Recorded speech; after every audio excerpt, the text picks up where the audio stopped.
काल माझ्याशी त्यांचं बोलणं झालं ते आज येणार आहेत आणि विधिमंडळाच्या कामकाजात ते भाग घेणार आहे.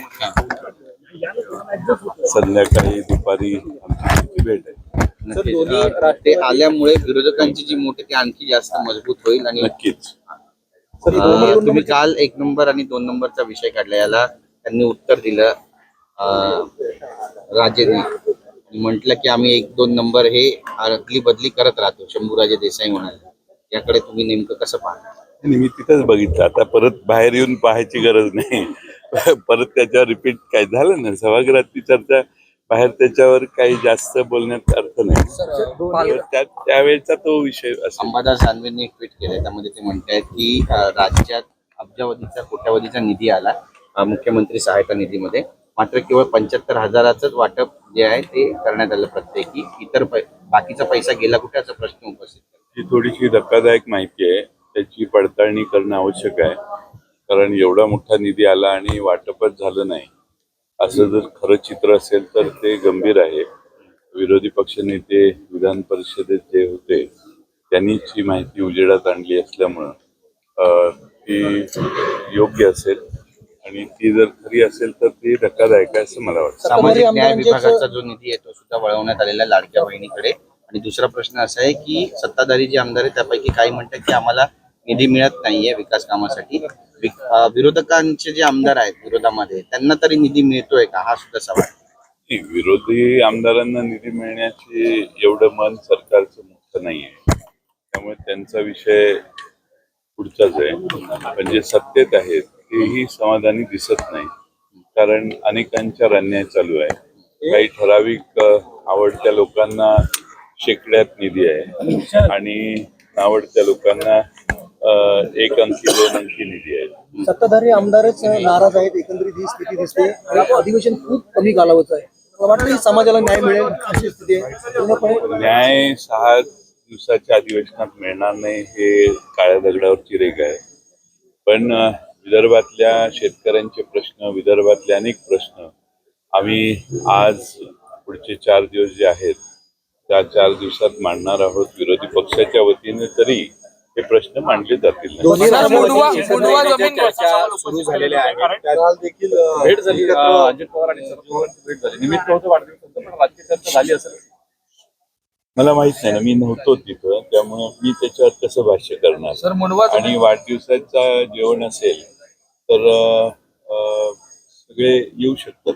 मुंडवा जमीन घोटाळा प्रकरणामध्ये विरोधक नेमके आहेत कुठे, असं सवाल सत्ताधारी उपस्थित करत आहे. कारण पायऱ्यांवरती आंदोलन होत नाहीये, नेमकं आता विरोधकांची सत्ताधारी असा प्रश्न विचारू शकत नाहीत. हा तुमचा स्वतःचा प्रश्न आहे असं माझं मत आहे. कारण पायऱ्यांवर आंदोलन करण्याच्या विषयीचा जो विषय आहे, आम्ही सभागृहात सगळेच प्रश्न प्रभावीपणाने मांडतोय. पायऱ्यांवर बसून आंदोलन करणं, ज्या गोष्टी सभागृहात मांडल्या जात नाहीत, सरकार त्याच्यात आडवं येते, त्या गोष्टी पायऱ्यांवर येऊन मांडणं स्वाभाविक. आणि 21,032 जी आर काढलेत. 21,000 कोटींची मदत शेतकऱ्यांना दिलेली आहे. खरंच अशी शेतकऱ्यांना मदत दिली मला असं वाटतं. 32 जी आर काढले आणि 21,000 कोटींची मदत आम्ही शेतकऱ्यांना दिलेली आहे. 32,000 जी आर काढले. 32 जी आर काढले मदतीची आणि 21,000 कोटी रुपयांची मदत शेतकऱ्यांना दिली. नाही, शेतकऱ्यांना मदत शेवटपर्यंत पोहोचत नाही. आणि बऱ्याच महाराष्ट्रातल्या वेगळ्या भागात अतिवृष्टीने त्रस्त असणाऱ्या, नुकसानीत असणाऱ्या शेतकऱ्याला ती मदत पोचलेली नाही, अशी महाराष्ट्रातल्या वेगळ्या भागात तक्रार आहे.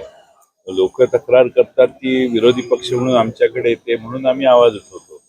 त्यामुळं सरकार कितीही म्हणत असलं, किती पैसे वाटले आणि किती नाही, मला वाटतं की लोकांचं समाधान झालेलं नाही. राज्यात फॉर्म्युला ठरलाय महापालिकांसाठी आणि महाविकास आघाडीचा काही फॉर्म्युला ठरणार आहे, ते एकत्रच लढणारे असं म्हणतात.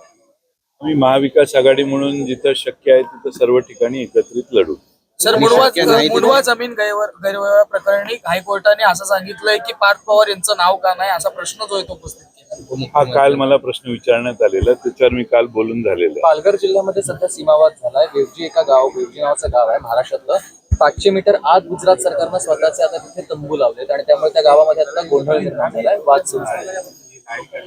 मला त्याची तपशिलात माहिती नाही. मी माहिती घेऊन दुपारी बोलतो. सर रवी मला राणा जरा म्हण- माहिती सर पाठवतो बरोबर. रवी राणा म्हणते की बिबट्याला पाळीव प्राण्याचा दर्जा द्या आणि बिबट्याला पाळण्याची परवानगी सरकारनं द्या. आज सकाळी पण आम्ही बघितलं की इथे विधान भवनामध्ये कुत्रे पकडण्यासाठी नागपूर महापालिकेचे कर्मचारी आले होते आणि कुत्रे पकडण्याचा बराच प्रयत्न केला, पण कुत्रे पळून गेले सगळे.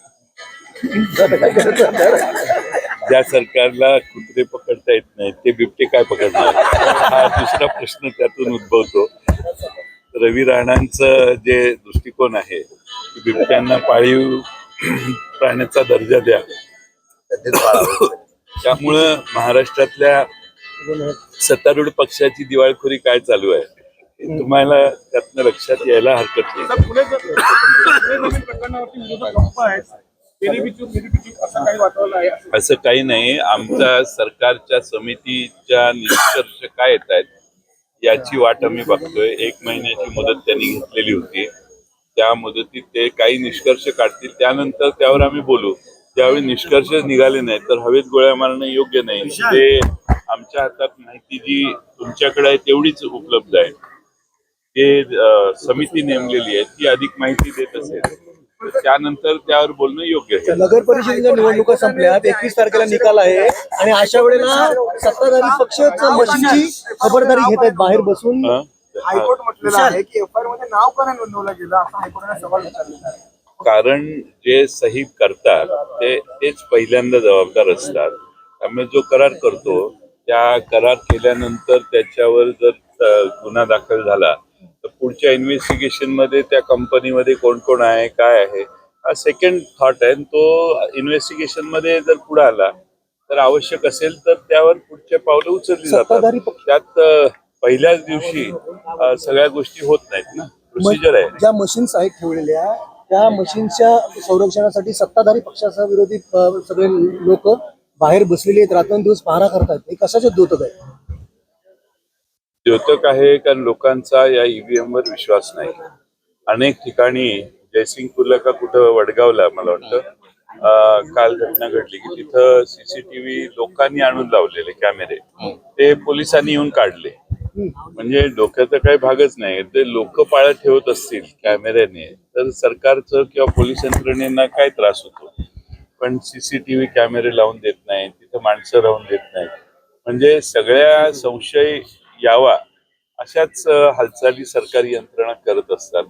खरी परिस्थिती ही आहे की त्या ठिकाणच्या लोकांना त्या ईव्हीएम वर विश्वास नाही म्हणून त्याची पाळत ठेवणं, ते ईव्हीएम बाहेरून हॅक होतील का याची शंका असणं, बाहेरून ईव्हीएम मध्ये काही बदल होऊ शकतात अशा लोकांच्या अनंत शंका आहेत.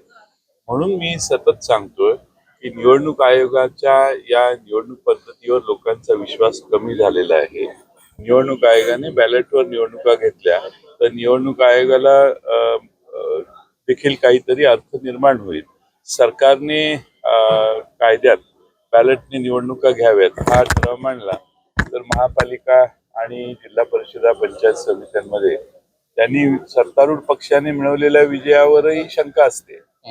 पण ज्याचा विजय होतो त्यालाही समाधान नाही आणि ज्याचा पराभव होतो त्यालाही समाधान नाही. त्यामुळे बॅलेटच्या निवडणुका ज्या पूर्वी होत्या त्याच करणं योग्य आहे.